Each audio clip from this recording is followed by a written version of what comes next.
नमस्कार दोस्तों। मैं अंशुल सोनी संभवी आईएएस के इस ऑनलाइन प्लेटफॉर्म में आपका स्वागत करता हूं। दोस्तों, विभिन्न परीक्षाओं को ध्यान में रखते हुए जैसे एमपीएसआई की परीक्षा, एमपीपीएससी की परीक्षा, एमपी कांस्टेबल की परीक्षा और आरआरबी की परीक्षा के लिए हम एक साइंस की सीरीज चला रहे हैं जिसमें बायो के कुछ इंपॉर्टेंट टॉपिक के हम ऑब्जेक्टिव्स को सॉल्व कर रहे हैं। हमने पिछली क्लासेस में कोशिका के ऑब्जेक्टिव को सॉल्व कर लिया है। साथ ही साथ में हमने न्यूट्रिशन के टॉपिक जो थे उसमें हमने कार्बोहाइड्रेट, प्रोटीन, फैट और विटामिन और मिनरल से संबंधित क्वेश्चंस को हल कर लिया है।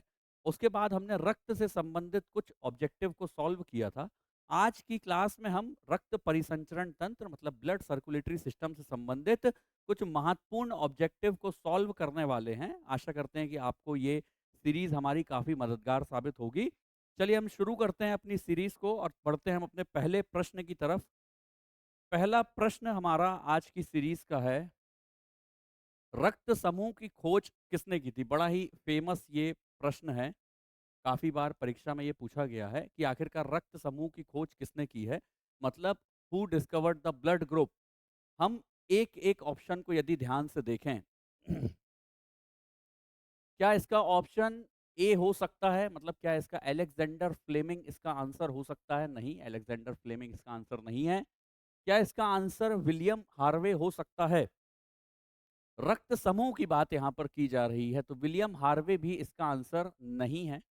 कार्ल लैंडस्टीनर बिल्कुल सही, ये इसका बिल्कुल सही आंसर है। सी ऑप्शन इसका बिल्कुल सही है।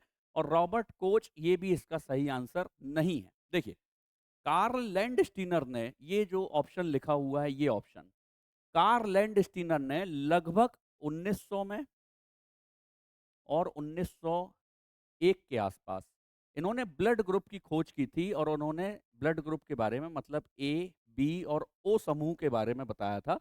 उस समय इन्होंने ए बी समूह के बारे में नहीं बताया था, ये तथ्य भी आप याद रखिए। यहाँ पर इन्होंने ए बी ब्लड ग्रुप के बारे में नहीं बताया था। ए बी ब्लड ग्रुप बाद में इन्हीं के शिष्य थे, 2 शिष्य थे, उन्होंने खोजा था। इन्होंने केवल ए, बी और ओ ब्लड ग्रुप के बारे में बताया था। और इसी वजह से कार्ल लैंडस्टीनर को 1930 में नोबेल पुरस्कार से सम्मानित किया गया था।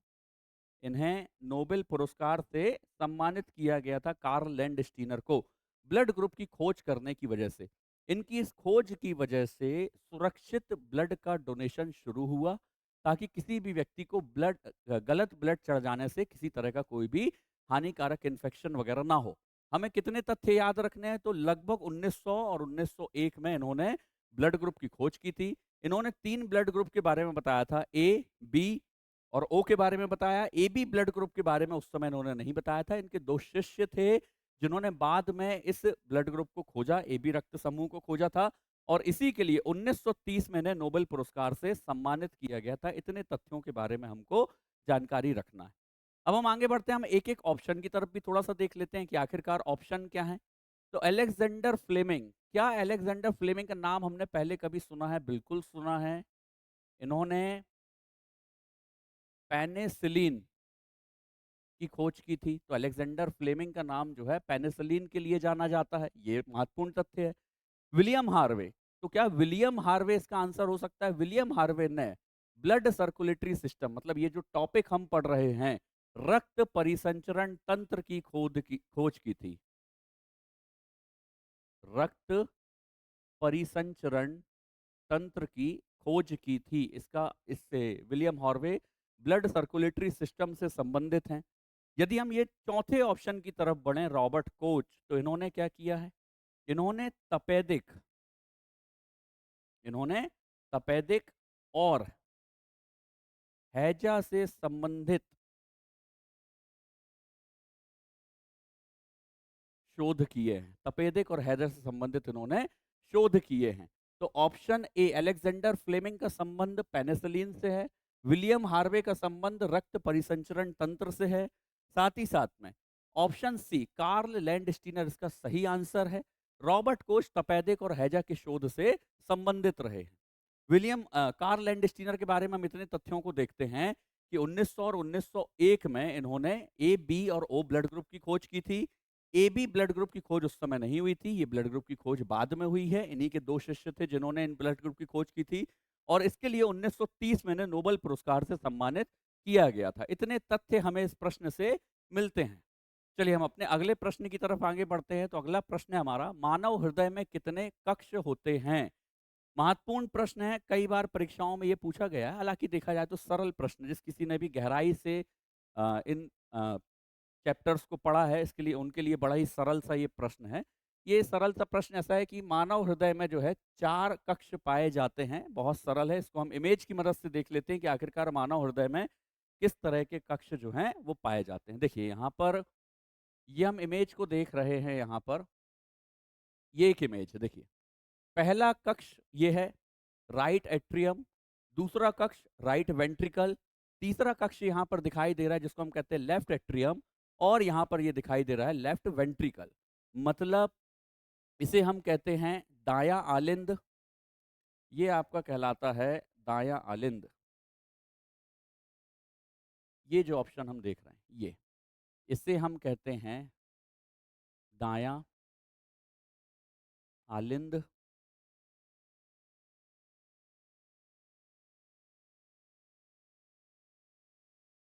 ये जो दिखाई दे रहा है इसे हम कहते हैं दायां निलय। ये जो यहाँ पर दिखाई दे रहा है लेफ्ट एट्रियम, इसे हम कहते हैं बायां आलिंद। इसे कहा जाता है बायां आलिंद। और ये जो दिखाई दे रहा है इसे कहा जाता है बायां निलय। इसे कहते हैं बायां निलय।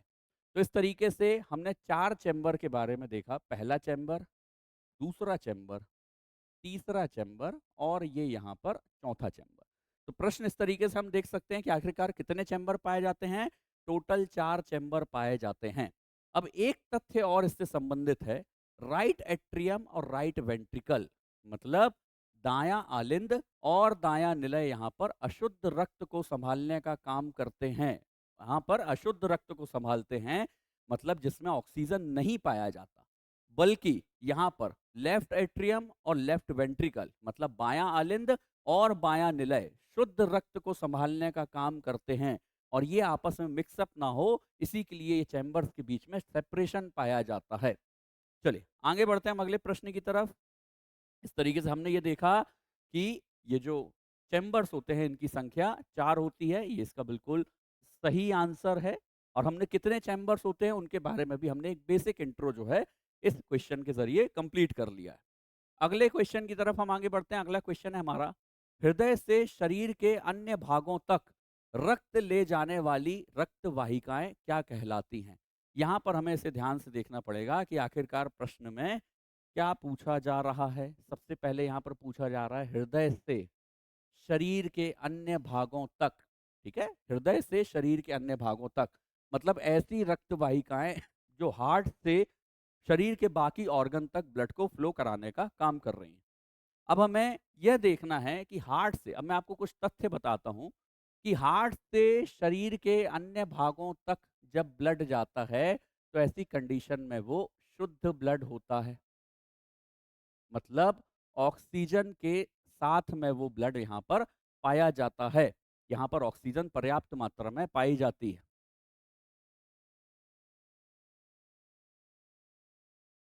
और ऑक्सीजन को कैरी करने वाली जो नलिकाएं होती हैं, जो शुद्ध ब्लड को कैरी करते हैं, उन्हें धमनियां कहा जाता है, जो ऑप्शन बी में हमें दिखाई दे रहा है। ऑप्शन बी को हम ध्यान से देखते हैं तो हम ये देखते हैं कि धमनियां जो होती हैं वो शुद्ध ब्लड को कैरी करती हैं। और शुद्ध ब्लड जो होता है, जो प्योर ब्लड होता है, वो हृदय से शरीर के अन्य भागों तक पहुंचाया जाता है, धमनी की मदद से वो पहुंचाया जाता है। ये इसका बिल्कुल सही आंसर है। और इसी का बिल्कुल अपोजिट यदि कर दिया जाए तो अशुद्ध रक्त को फ्लो कराने का काम शिराएं करती हैं। यदि आपसे यहां पर पूछा जाए कि शरीर के अन्य भागों से हार्ट तक उल्टा बिल्कुल रक्त लाने का काम कौन करती हैं, तो फिर ऐसी कंडीशन में उसका आंसर होगा शिराएं। और यहां पर कैसा रक्त होता है, तो यहां पर अशुद्ध रक्त होता है। और अशुद्ध रक्त का मतलब क्या है? ऐसा रक्त जिसमें ऑक्सीजन नहीं पाया जाता और बल्कि यहाँ पर कार्बन डाइऑक्साइड पाई जाती है। ऐसा रक्त जिसमें कार्बन डाइऑक्साइड पाई जाती है उसे हम कहते हैं अशुद्ध रक्त। चलिए, हम इसके बारे में थोड़ा-सा और गहराई से देखते हैं। ये प्रश्न जो है ये आगे भी हमारी काफ़ी मदद करेंगे। इसका सही आंसर है ऑप्शन बी। यहाँ पर 2 शब्द आ रहे हैं, एक शब्द को कहते हैं धमनी और एक शब्द को कहते हैं शिरा। क्यों ना आगे बढ़ने से पहले हम इन दोनों बिंदुओं को आसानी से समझ लें कि ये क्या होते हैं। आगे बढ़ते समय हम इसको एक इमेज की मदद से समझते हैं कि आखिरकार यह क्या हैं। देखिए, ये एक इनका डिफरेंस लिखा हुआ है कि आखिरकार धमनी और शिरा के बीच में क्या अंतर होता है। कई बार पूछा जाने वाला ये प्रश्न है, कई बार परीक्षाओं में ये प्रश्न पूछा जाता है कि आखिरकार धमनी और शिरा के बीच में क्या अंतर होता है। पहले अंतर को यदि हम ये देखें, क्योंकि प्रश्नों को सॉल्व करते समय हमें इसकी ज़रूरत पड़ेगी, इसके अंतर को समझना ज़रूरी है। धमनी जो होती है वो मोटी होती हैं और लचीली होती हैं। साथ ही साथ में जो शिरा होती है वो पतली होती है, दृढ़ दीवार वाली सकरी नलियाँ होती हैं। तो धमनी के बारे में हमने ये देखा कि धमनियाँ जो हैं वो मोटी होती हैं और उनके मोटे होने का कारण है, उनमें जो ब्लड का फ्लो हो रहा है वो काफ़ी ज़्यादा प्रेशर से हो रहा है और उस प्रेशर को सँभालने के लिए उनका मोटा होना ज़रूरी है। जबकि यदि शिराओं की बात की जाए तो उसमें उतना ज़्यादा प्रेशर नहीं होता और इसलिए शिराओं का मोटा होना बहुत ज़्यादा ज़रूरी नहीं है। अगले प्रश्न को, अगला पॉइंट हम यहाँ पर देखते हैं। धमनियाँ जो हैं वो शुद्ध रुधिर को, देखिए अभी मैंने आपको बताया था, शुद्ध रुधिर को हृदय से शरीर में विभिन्न अंगों में पहुँचाती है। मतलब ये हार्ट से शरीर के बाकी ऑर्गन में ब्लड को पहुँचाने का काम कर रही हैं। साथ ही साथ में जो रक्त है वो शुद्ध रुधिर है, पूरी तरह से शुद्ध है। यहाँ पर किस तरह का रुधिर बह रहा है? तो यहाँ पर अशुद्ध रुधिर बह रहा है, मतलब इम्प्योर ब्लड है, ऐसा ब्लड जिसमें ऑक्सीजन नहीं पाया जाता और शरीर के अंगों से हृदय में लेकर के ब्लड को आती हैं। तो यहाँ पर देखिए, यहाँ पर जो रुधिर जा रहा है वो हार्ट से कहाँ पर जा रहा है? बॉडी के ऑर्गन्स में जा रहा है। लेकिन यहाँ पर इसी का अपोजिट है, अंगों से हृदय में यहाँ पर ब्लड जा रहा है, मतलब यहाँ पर ऑर्गन्स से ब्लड जा रहा है हार्ट में। ये बिल्कुल अपोजिट हो जाता है धमनी का। अगले बिंदु को हम समझते हैं, अगला पॉइंट जो लिखा हुआ है कि इसमें वॉल्व अनुपस्थित होते हैं और यहाँ पर वॉल्व उपस्थित होते हैं। अब आखिरकार हमें ये देखना है कि ये वॉल्व क्या होता है।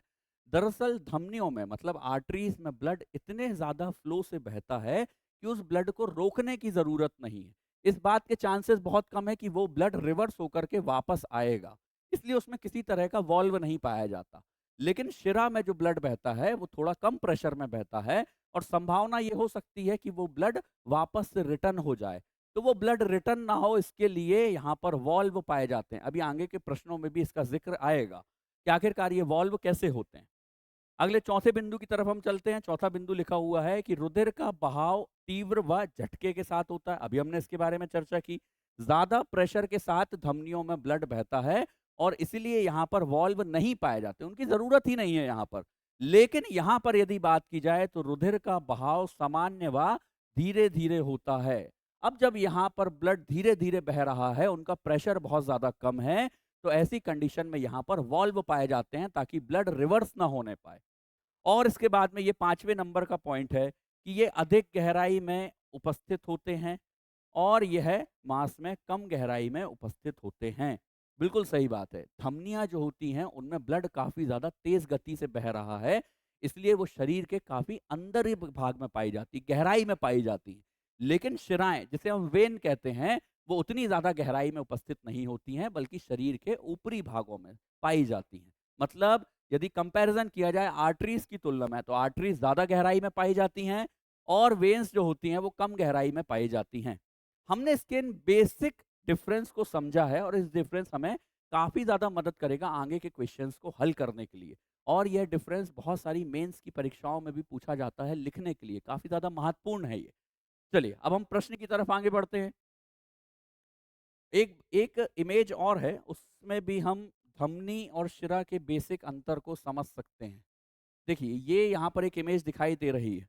ये इमेज जो दिखाई दे रही है, यहाँ पर आप देख रहे हैं आर्टरी। ये दिखाई दे रही है आर्टरी। आर्टरी कैसी होती है? देखिए, ये यहाँ पर ब्लड को फ्लो कराने का काम कर रहे हैं। इनकी भित्ति जो है देखिए ये काफ़ी ज़्यादा मोटी पाई जाती है, ये काफ़ी ज़्यादा मोटी है। लेकिन यहाँ पर यदि वेन की तरफ में देखा जाए, ये यहाँ पर यदि वेन की तरफ में मतलब ये शिरा की तरफ में देखा जाए, आर्टरी मतलब ये धमनी है। यदि यहाँ पर शिरा की तरफ में देखा जाए, तो ऐसी कंडीशन में ये देखिए, ये यहाँ पर एक वाल्व पाया जा रहा है, ये वाल्व बना हुआ है। और ये वाल्व क्यों है? ताकि ब्लड जब यहाँ से आगे की तरफ बढ़े, तो किसी भी कंडीशन में ये रिवर्स ना होने पाए, रिवर्स ना हो पाए, इसलिए यहाँ पर उन्होंने, यहाँ पर नेचर ने वेन में एक वाल्व दिया हुआ है। तो इस तरीके से हम ये समझते हैं कि ये आर्टरी का डायग्राम है और ये वेन का डायग्राम है। लेकिन इसी के बीच में एक महत्वपूर्ण एक और नलियाँ हमें दिखाई दे रही हैं, जिन्हें हम कहते हैं ब्लड कैपिलरीज। ये दिखाई दे रहा है, ये स्ट्रक्चर भी काफ़ी ज़्यादा महत्वपूर्ण है। अब ये महत्वपूर्ण क्यों है? देखिए, यहाँ पर आप इमेज को ध्यान से देखेंगे तो आप ये समझेंगे कि ये धमनी को और शिरा को आपस में जोड़ने का काम कर रहे हैं। मतलब आर्टरीज और वेन को आपस में कनेक्ट करने का काम कर रहे हैं। तो ऐसी नलियाँ, ऐसी नलिकाएँ जो कि आर्टरीज और वेन को आपस में जोड़ने का काम करती हैं, उन्हें ब्लड कैपिलरीज या तो केशिकाएँ कहा जाता है। ये जो है ये केशिकाएँ हैं। तो हमने बेसिक तौर पर शिरा क्या होता है, धमनियाँ क्या होती हैं और केशिकाएँ क्या होता है, इनके बारे में हमने देखा है। अब हम अपने प्रश्न की तरफ आगे बढ़ते हैं। प्रश्न देखिए यहाँ पर, हृदय से शरीर के अन्य भागों तक, हृदय से शरीर के अन्य भागों तक, ये आप यहाँ पर देखेंगे, हृदय से शरीर के अन्य भागों तक। तो यहाँ पर रक्त को ले जाने का काम कौन कर रहे हैं? धमनियाँ कर रही हैं। बेसिक डिटेल्स हम देख चुके हैं। शुद्ध रक्त को फ्लो कराने का काम करते हैं शिराएँ, अशुद्ध रक्त को फ्लो कराती हैं। मतलब अशुद्ध रक्त मतलब जिनमें O2 नहीं पाया जाता, ऑक्सीजन नहीं पाया जाता, बल्कि कार्बन डाइऑक्साइड पाई जाती है। धमनियों में ऑक्सीजन पाया जाता है, इसलिए उसे शुद्ध कहा जाता है। केशिकाएँ, जिन्हें हम कैपिलरीज कहते हैं, इनके बारे में भी अभी हमने इमेज में देखा। जो धमनी और शिरा को, ये धमनी, इन दोनों को आपस में जोड़ने का काम जो करती हैं, उसे हम कहते हैं केशिकाएँ। तो इस तरीके से हमने एक ही प्रश्न में बहुत सारे तथ्यों की जानकारियों को जाना है। बढ़ते हैं हम अगले प्रश्न की तरफ। अगला प्रश्न क्या है हमारा? इसका सही आंसर है ऑप्शन बी। अगला प्रश्न है हमारा, मानव शरीर में रक्त परिसंचरण की खोज किसने की थी? ब्लड सर्कुलेशन सिस्टम की खोज किसने की थी? जब हमने अपना पहला क्वेश्चन, पहला या दूसरा क्वेश्चन जब सॉल्व किया था, तभी हमने यहाँ पर इसके बारे में सारी चीज़ों को हमने देख लिया था। देखिए यहाँ पर, ये हमने यहाँ पर एक ऑप्शन बी की तरफ हम ध्यान देते हैं, विलियम हॉर्वे। इन्होंने सबसे पहले रक्त परिसंचरण तंत्र की खोज की है। ऑप्शन बी बिल्कुल सही है। तो यदि ये पूछा जाए कि रक्त परिसंचरण तंत्र की खोज किसने की, तो रक्त परिसंचरण तंत्र की खोज, ये मतलब ब्लड सर्कुलेटरी सिस्टम की खोज जो है, वो विलियम हॉर्वे ने की है। ये इसका बिल्कुल सही आंसर है। अब हम आगे बढ़ते हैं और देखते हैं कि आखिरकार ऑप्शन ए में भी कुछ तथ्य ऐसे हैं क्या जो हमारे काम के हैं। ऑप्शन ए लिखा हुआ है जोसेफ लिस्टर। कि जोसेफ लिस्टर ने क्या किया था? जोसेफ लिस्टर ने सबसे पहले एंटीसेप्टिक सर्जरी की खोज की थी। जोसेफ लिस्टर का नाम आता है एंटीसेप्टिक सर्जरी के लिए। जोसेफ लिस्टर का नाम महत्वपूर्ण है, कई बार पूछा जाता है, एंटीसेप्टिक सर्जरी के लिए ये नाम महत्वपूर्ण है। एडवर्ड जेनर, इन्होंने क्या किया है? तो सबसे पहले इन्होंने चेचक के बारे में जानकारी दी थी। चेचक के टीके को इन्होंने खोजा था। चेचक, जिसे हम स्मॉल पॉक्स भी कहते हैं। और उसके बाद में हम आगे बढ़ते हैं, ग्रेगर मेंडल। तो इन्होंने क्या किया है? इन्होंने आनुवांशिकी के बारे में बताया था। मतलब जेनेटिक्स के बारे में बताया था। फादर ऑफ जेनेटिक्स इनको कहा जाता है, आनुवांशिकी के पिता कहा जाता है। तो हमने एक ही प्रश्न में लगभग लगभग 4 तथ्यों के बारे में पढ़ा है। जोसेफ लिस्टर, एंटीसेप्टिक सर्जरी के बारे में इन्होंने बताया। विलियम हॉर्वे, रक्त परिसंचरण तंत्र मतलब ब्लड सर्कुलेटरी सिस्टम जिसे हम कहते हैं, उसके बारे में इन्होंने बताया। एडवर्ड जेनर, चेचक के टीके के बारे में इन्होंने बताया था। और ग्रेगर मेंडल, इन्होंने जेनेटिक्स के बारे में काफी ज्यादा बताया था। तो इसका सही आंसर जो है, कि सही आंसर को हम देखेंगे तो ऑप्शन बी, ये ऑप्शन बी विलियम हॉर्वे इसका सही आंसर है। चलिए आगे बढ़ते हैं हम अगले प्रश्न की तरफ। अगला प्रश्न है, सामान्यतः शिराएं किस प्रकार के रक्त को ले जाती हैं? अभी हम इसमें बहुत डिटेल में डिस्कस कर चुके हैं। हमने धमनी और शिरा के अंतर को बहुत गहराई से जाना। अब मुझे लगता है कि इस प्रश्न का आंसर बहुत ही आसानी से दिया जा सकता है। यदि हम इस प्रश्न को देखें तो यहाँ पर पूछा गया है कि यहाँ पर शिराएँ किस प्रकार के रक्त को ले जा रही है? तो शिराओं पर, शिराएँ मतलब ऐसी नलियाँ, ऐसी नलिकाएँ जो कि अशुद्ध रक्त को ब्लड हमारे शरीर में फ्लो कराने का काम करती हैं। और यदि अशुद्ध रक्त को फ्लो करा रहे हैं तो अशुद्ध रक्त कौन-सा हो सकता है? ये हो सकता है डीऑक्सीजनेटेड रक्त, ब्लड। मतलब ऐसा ब्लड जिसमें ऑक्सीजन नहीं पाया जाता है। अब यदि इसमें ऑक्सीजन नहीं पाया जाता है तो क्या पाया जाएगा इसमें? इसमें पाई जाती है CO2। और यदि बात की जाए कि ऑक्सीजनेटेड रक्त को कौन लेके जाता है? ये जो ऑक्सीजनेटेड ब्लड होता है, इसको हमारी बॉडी में फ्लो कराने का काम करती हैं धमनियाँ।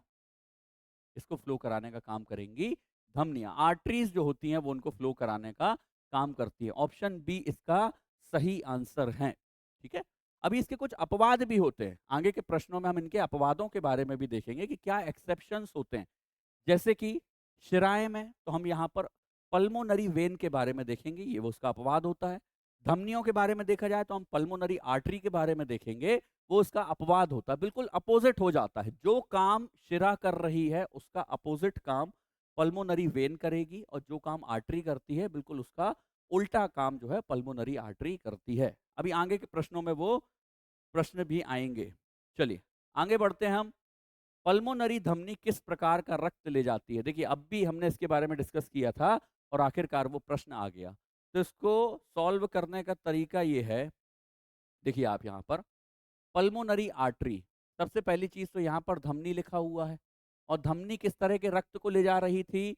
तो धमनी जो होती है वो शुद्ध रक्त को फ्लो कराने का काम करती है।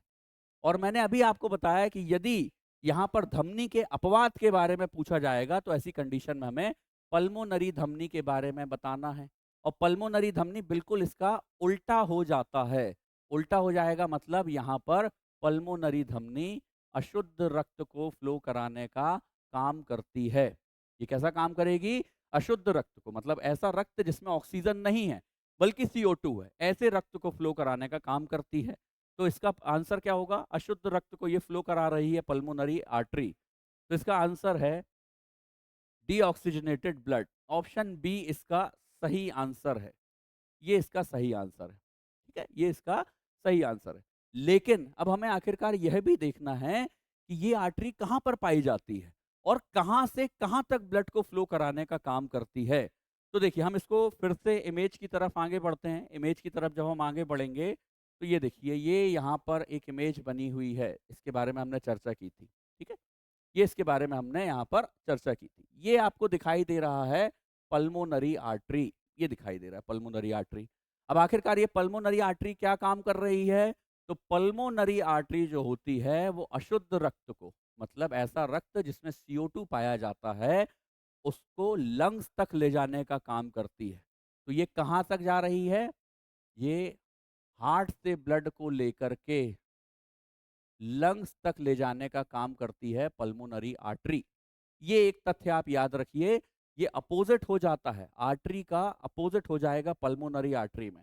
आर्टरीज जो होती हैं वो प्योर ब्लड को फ्लो कराने का काम करती हैं जिनमें O2 पाया जाता है, लेकिन पल्मोनरी आर्टरी में अपोजिट होता है, यह जो होती है ये अशुद्ध रक्त मतलब इम्प्योर ब्लड को फ्लो कराने का काम करते हैं। और कहाँ लेके जाएगी? ये हार्ट से इसको लंग्स तक लेकर के जाएगी और लंग्स में आगे जाकर के ये जो ब्लड है ये प्योर हो जाएगा, इसमें ऑक्सीजन वगैरह मिल जाएंगी। चलिए, तो हमने इस प्रश्न को इमेज की मदद से समझ लिया कि आखिरकार ये अशुद्ध रक्त को फ्लो कराने का काम करते हैं। हमने एक तथ्य को और जाना, एक फैक्ट और जान लिया कि ये हार्ट से लंग्स तक ब्लड को ले जाने का काम करते हैं। चलिए, हम आगे बढ़ते हैं अपने अगले प्रश्न की तरफ। इसका सही आंसर जो है, पल्मोनरी धमनी कैसा ब्लड ले जाने का काम कर रहे हैं? तो ये डीऑक्सीजनेटेड ब्लड को ले जाने का काम करते हैं। ऑप्शन बी इसका सही आंसर है। अगले प्रश्न की तरफ हम आगे बढ़ते हैं। अगला प्रश्न है हमारा, रक्त में प्लाज्मा का प्रतिशत लगभग कितना होता है? हमने पिछली क्लास में भी इसके बारे में चर्चा की थी, फिर से इस प्रश्न के बारे में हम चर्चा कर रहे हैं। अच्छा प्रश्न है, कई बार परीक्षाओं में ये पूछा जाता है कि ब्लड में आखिरकार प्लाज्मा कितना पाया जाता है? तो देखिए, क्या ये 45% होता है? नहीं, 45% नहीं होता है।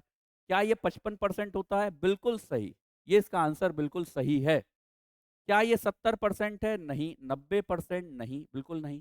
एक चीज़ और याद रखिए, बहुत सारे नोट्स में ये 60% भी लिखा हुआ होता है। ऑप्शन देख करके आपको इसको क्लिक करना है। सटीक आंसर इसका लगभग लगभग 55% ही आता है, इसलिए हमने यहाँ पर ऑब्जेक्टिव में भी इसको 55% को ही इंक्लूड किया है। 55% में भी ये जो प्लाज्मा का भाग है, प्लाज्मा के भाग में 55% जो है ब्लड में प्लाज्मा पाया जाता है, और इसमें भी मतलब ये जो 55% प्लाज्मा है, इसमें भी लगभग 92% जो है वो वाटर होता है, वो वाटर होता है, जल पाया जाता है, और बाकी प्रोटीन और अन्य पदार्थ जो है बाकी के बचे हुए परसेंटेज में पाए जाते हैं। अब यहाँ पर एक चीज ये लिखी हुई है कि आखिरकार 45% भाग में क्या पाया जाता है, इसके बारे में भी हम ये देख लेते हैं। 45% भाग में हमने ये देखा था कि ब्लड के बहुत सारे सेल्स पाए जाते हैं, जैसे कि आरबीसी पाया जाता है, डब्ल्यूबीसी पाया जाता है, और प्लेटलेट्स वगैरह जो हैं यहाँ पर पाई जाती हैं। यहाँ पर प्लेटलेट्स पाई जाती हैं। ठीक है, तो 45% भाग में आरबीसी है, डब्ल्यूबीसी है और प्लेटलेट्स हैं। बाकी के 55% भाग में प्लाज्मा पाया जाता है, और प्लाज्मा के भी लगभग 92% भाग में पानी पाया जाता है। अब यहाँ कंफ्यूज नहीं होना है, अलग अलग प्रश्नों में कुछ परसेंटेज ऊपर नीचे दिए हुए होते हैं। जैसे हम यहाँ पर लगभग 92% 92% को बता रहे हैं, कहीं कहीं ये 90% भी लिखा हुआ होगा, कहीं कहीं थोड़ा ज्यादा भी लिखा हुआ होगा। तो अप्रोक्सीमेट हमें अपने कॉमन सेंस को देखते हुए इसे सॉल्व करना है, लगभग 92% यह होता है। चलिए अगले प्रश्न की तरफ आगे बढ़ते हैं। सही आंसर इसका बी है, 55%। अगला प्रश्न है कि हृदय की धड़कन को नियंत्रित करने वाला उपकरण क्या कहलाता है। हृदय की धड़कन को नियंत्रित करने की यहाँ पर बात की जा रही है, तो क्या कार्डियोग्राफ इसका आंसर हो सकता है? नहीं, कार्डियोग्राफ इसका आंसर नहीं हो सकता है। कार्डियोग्राफ हृदय से संबंधित है, बिल्कुल संबंधित है, लेकिन हृदय की जो हार्ट बीट होती है उसको क्या बोलते हैं, मेजर करने का काम करता है, ये उसको मापने का काम करता है। तो आखिरकार कार्डियोग्राम जो है इसका सही आंसर नहीं है। पेसमेकर इसका सही आंसर हो सकता है क्या? बिल्कुल, पेसमेकर ही इसका सही आंसर है। यहां पर बात की गई है कि धड़कन को नियंत्रित करने वाला। अब यदि हम नियंत्रित करने वाले की बात कर रहे हैं, मतलब ऐसा कुछ जो हार्ट को कंट्रोल करता है। जब कभी भी किसी व्यक्ति की हार्ट बीट ठीक तरीके से काम ना करे, तो ऐसी कंडीशन में उसे पेसमेकर लगाया जाता है, जो उसकी हार्ट बीट को फिर से ठीक तरीके से कंट्रोल करने का काम करता है। ये देखिए, क्या ये डायलाइजर डायलाइजर है? नहीं, डायलाइजर का संबंध किडनी से होता है। इसका संबंध किडनी से होता है, डायलिसिस से संबंधित है ये। और ईईजी क्या ये हो सकता है? नहीं, बिल्कुल नहीं, इसका संबंध ब्रेन से होता है। इसका संबंध ब्रेन से होता है। ब्रेन से संबंधित जानकारियों को पाने के लिए ईईजी किया जाता है। किडनी से संबंधित शब्द जो है वो डायलाइजर है। कार्डियोग्राम निश्चित तौर पर हार्ट से संबंधित है, लेकिन वो हार्ट की गतिविधियों को केवल ऑब्जर्व करता है, देखता है, नियंत्रित नहीं करता। नियंत्रित करने का काम पेसमेकर करेगा, ये भी हार्ट से संबंधित है। ये हार्ट की गतिविधियों को केवल ऑब्जर्व करने का काम करता है, उनको देखता है कि हार्ट किस तरीके से काम कर रहा है, उनकी पल्सेस वगैरह किस तरीके से काम कर रही है, उनसे संबंधित अध्ययन से ये संबंधित होगा। लेकिन यदि हम ये देखें कि इसको नियंत्रित करने का काम कौन करेगा, तो नियंत्रित करने का काम निश्चित तौर पर पेसमेकर ही करेगा। चलिए इसकी भी एक इमेज देख लेते हैं कि आखिरकार पेसमेकर जो है कैसा दिखाई देता है। जब हम यहाँ पर आगे बढ़ते हैं तो हम ये देखते हैं, देखिए ये हार्ट में एक इमेज दिखाई दे रही है आपको। ये देखिए, हार्ट में एक पेसमेकर लगा दिया जाता है। ये है पेसमेकर, ये है, ये पेसमेकर लगा दिया जाता है, जो कि पल्स को, हार्ट की जो पल्स होती हैं उनको कंट्रोल करने का काम करता है। हार्ट में पल्स कितनी होती हैं? 1 मिनट में कितनी पल्स होती हैं? तो 1 मिनट में लगभग 72 पल्स होती हैं। यदि मान लीजिए ये 72 पल्स जो है ये ठीक तरीके से काम ना करे, बहुत ज्यादा हो जाए, लगभग 100 के ऊपर हो जाए, या तो कम हो जाए, बहुत कम हो जाए, सामान्य तौर पर कम होने पे ही लगाया जाता है। तो ऐसी कंडीशन में इन पल्स को नियंत्रित करने का काम, ताकि हार्ट ठीक तरीके से काम करे, इसके लिए यहाँ पर पेसमेकर लगाया जाता है। ये यहाँ पर आपको इमेज में दिखाई दे रहा होगा। जब हार्ट की जो पल्स वगैरह है बहुत ज़्यादा कम हो जाए, तो उस पल को वापस से नॉर्मल कंडीशन में लाने के लिए पेसमेकर का उपयोग किया जाएगा। वापस से प्रश्न की तरफ बढ़ते हैं। इसका सही आंसर जो है, ये पेसमेकर इसका सही आंसर है। चलिए अगले प्रश्न की तरफ हम आगे बढ़ते हैं। अगला प्रश्न क्या है हमारा? अगला प्रश्न है, सबसे बड़ी धमनी कौन सी है? बड़ा अच्छा प्रश्न है ये, कई बार परीक्षाओं में पूछा गया प्रश्न है ये, कि आखिरकार सबसे बड़ी धमनी कौन सी होती है। देखिए नाम से भी आप इसको सॉल्व कर सकते हैं। सबसे बड़ी धमनी यहाँ पर ऑप्शन में दिखाई दे रहा है महाधमनी,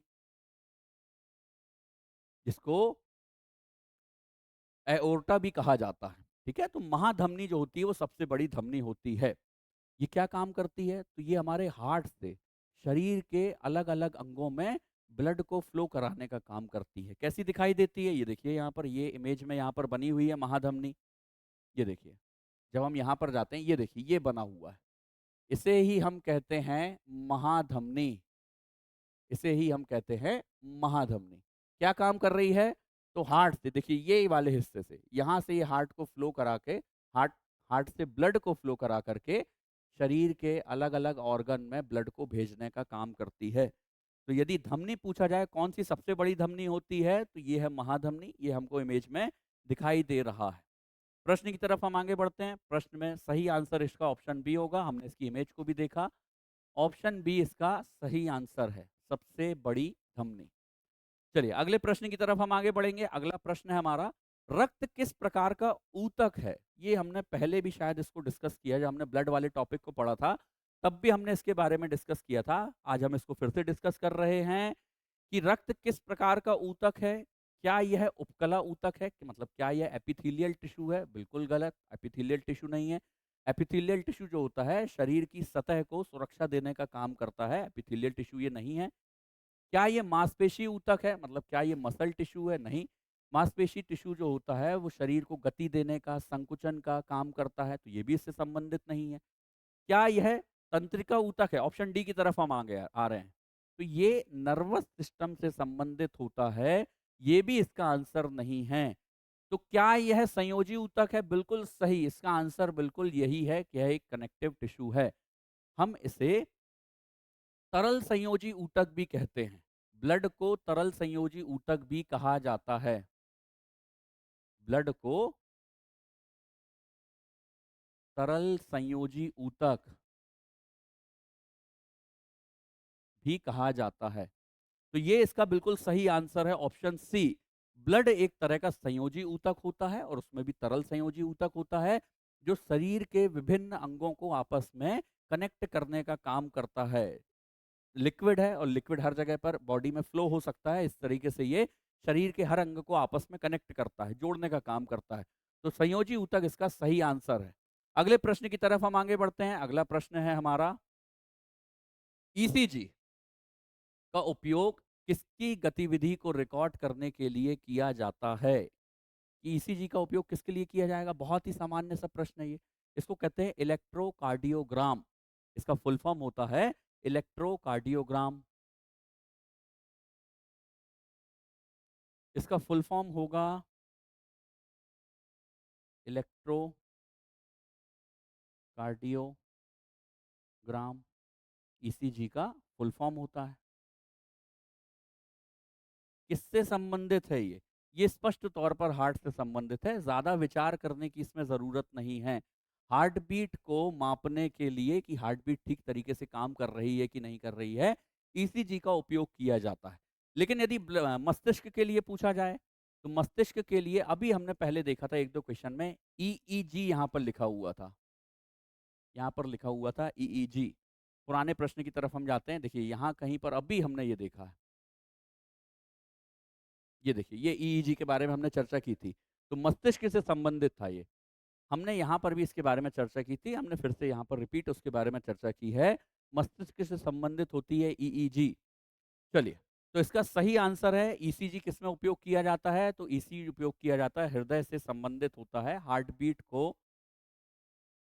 अध्ययन करने के लिए, इसका हार्ट बीट किस तरह से काम कर रही है, उसको देखने के लिए ईसीजी की जाती है। चलिए आगे बढ़ते हैं हम। अगला प्रश्न है हमारा, मानव शरीर में रक्त फ़िल्टरिंग का कार्य कौन करता है? ब्लड को फ़िल्टर करने का काम कौन करता है? देखिए यहाँ पर ये थोड़ा-सा आपको कन्फ्यूज़ कर सकता है कि आखिरकार यहाँ पर 2 ऑप्शन ऐसे हैं जो यहाँ पर कन्फ्यूज़न क्रिएट करेंगे। पहला ऑप्शन लिखा हुआ है यकृत, मतलब जिसे हम कहते हैं लीवर, ये कन्फ्यूज़न क्रिएट करेगा। और ये आंसर लिखा हुआ है किडनी, ये कन्फ्यूज़न क्रिएट करेगा। सही आंसर इसका यही है, ऑप्शन सी ही इसका सही आंसर है। देखिए, यकृत निश्चित तौर पर कुछ टॉक्सिक पदार्थों को ब्लड से अलग करने का काम करता है, लेकिन वो प्राइमरी नहीं है।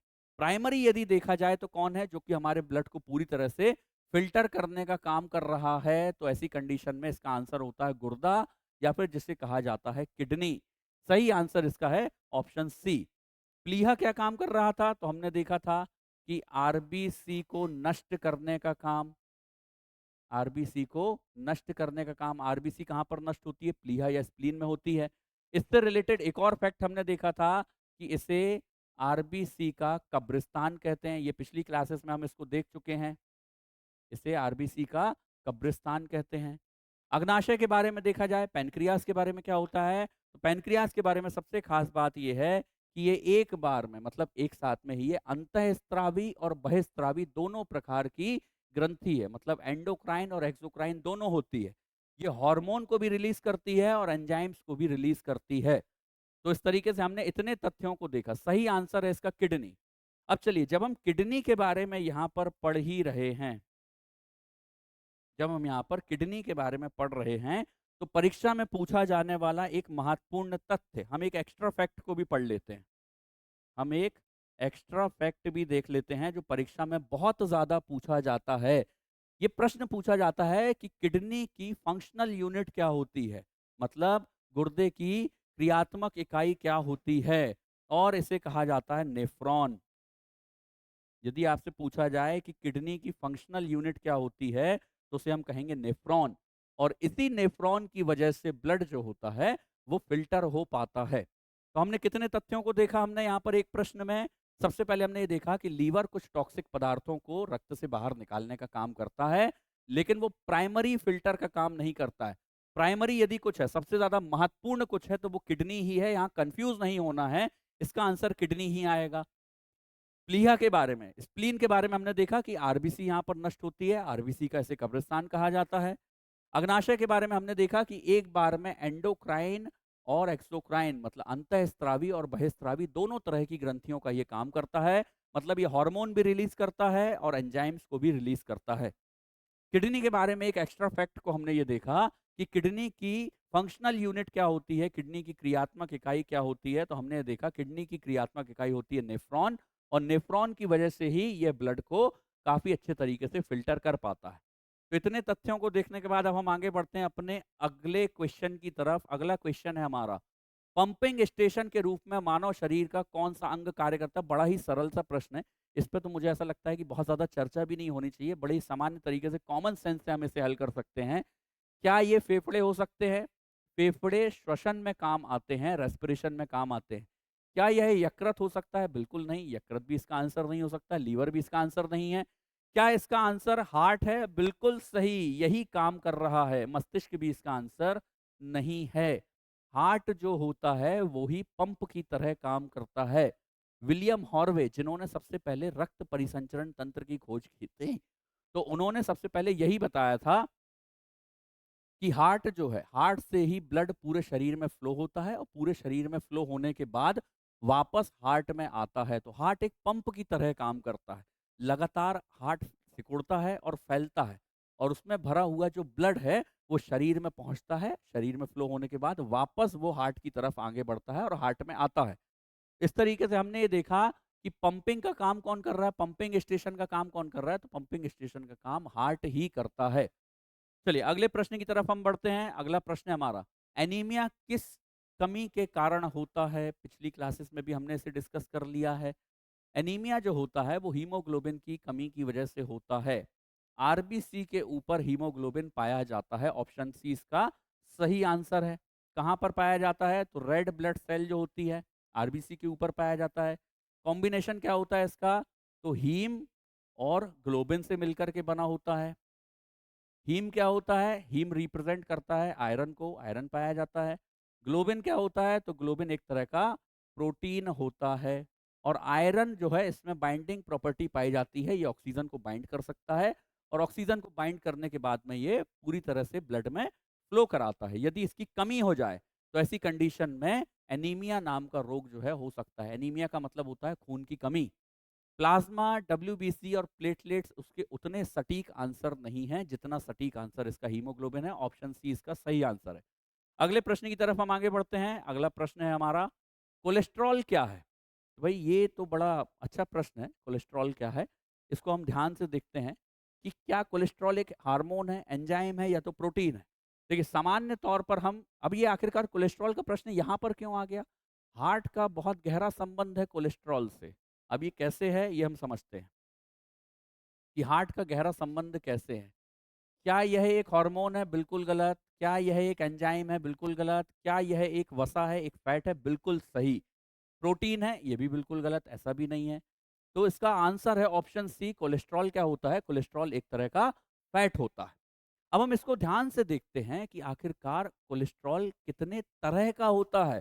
असली प्रश्न हमारा ये है, कोलेस्ट्रॉल के बारे में जो हमको एक्स्ट्रा फैक्ट देखने हैं, कोलेस्ट्रॉल के बारे में हमको जो एक्स्ट्रा फैक्ट जानने हैं वो हम देख लेते हैं। कोलेस्ट्रॉल कितने टाइप्स का होता है? तो टाइप्स में बेसिक तौर पर हम दो टाइप्स को पढ़ते हैं। यदि हम इसके टाइप को देखें कि कितने तरह के कोलेस्ट्रॉल को हम सामान्य तौर पर अपनी डेली लाइफ में देखते हैं, तो एक कोलेस्ट्रॉल होता है जिसको हम कहते हैं एलडीएल, और एक कोलेस्ट्रॉल होता है जिसको हम कहते हैं एचडीएल। एलडीएल का मतलब होता है लो डेंसिटी लाइपोप्रोटीन, और इसका मतलब होता है हाई डेंसिटी लाइपोप्रोटीन। अब ये क्या है? एलडीएल और एचडीएल आखिरकार हम क्यों पढ़ रहे हैं? ऐसा क्या जरूरी हो गया जिसकी वजह से हमको एलडीएल और एचडीएल के बारे में पढ़ना पड़ रहा है? तो देखिए एलडीएल जो होता है ये खराब कोलेस्ट्रॉल है, ये बैड कोलेस्ट्रॉल है। ये कैसा है? ये खराब कोलेस्ट्रॉल होता है। ये शरीर को नुकसान पहुंचाने का काम करता है, हार्ट को नुकसान पहुंचाता है। वहीं एचडीएल की बात की जाए तो ये अच्छा कोलेस्ट्रॉल होता है, मतलब ये गुड कोलेस्ट्रॉल होता है। ये गुड कोलेस्ट्रॉल है, ये हार्ट को उतना नुकसान नहीं पहुंचाता है। अब एक तथ्य हम और देख लेते हैं, एक्स्ट्रा फैक्ट, कि आखिरकार हमने कोलेस्ट्रॉल को इस टॉपिक में क्यों पढ़ा। आखिरकार ऐसी क्या जरूरत पड़ गई कि हमें इस टॉपिक पे कोलेस्ट्रॉल को पढ़ना पड़ा। ये जो कोलेस्ट्रॉल है ये बड़ी खतरनाक चीज है हार्ट के लिए। यदि ये हार्ट की नसों में जम जाए तो ऐसी कंडीशन में हार्ट को ठीक तरीके से ब्लड का फ्लो नहीं हो पाता है, और इसमें ही हार्ट अटैक आने के चांसेस होते हैं। इसीलिए हमने इस टॉपिक में कोलेस्ट्रॉल के बारे में पढ़ा है। हार्ट अटैक आने के चांसेस कोलेस्ट्रॉल की वजह से होते हैं। यदि हार्ट की नसों में यह जम जाए तो ऐसी कंडीशन में वो नसें ब्लॉक हो जाती हैं, और वहां पर हार्ट में जो ट्यूब्स पाए जाते हैं वो ब्लॉक हो जाते हैं, और वहां पर ब्लड का फ्लो ठीक तरीके से नहीं हो पाता है, और जिससे हार्ट अटैक होता है। इसीलिए हमने इसको यहाँ पर पढ़ा है। हमने कितने तथ्यों को देख लिया? हमने कोलेस्ट्रॉल क्या है, कोलेस्ट्रॉल एक तरह का फैट है, ऑप्शन सी इसका सही आंसर है। कितने टाइप का होता है? तो एलडीएल होता है और एचडीएल होता है। एलडीएल क्या होता है? तो खराब कोलेस्ट्रॉल होता है, इसका फुल फॉर्म होता है लो डेंसिटी लाइपोप्रोटीन। और एचडीएल इसे कहते हैं हाई डेंसिटी लाइपोप्रोटीन, जो कि अच्छा कोलेस्ट्रॉल माना जाता है। चलिए दोस्तों, हम अपने इस सीरीज को अभी यहाँ पर रोक रहे हैं। हम अगला इसका पार्ट बी लेकर के आएंगे, जहाँ पर हम इसके कुछ अन्य प्रश्नों के बारे में चर्चा करेंगे।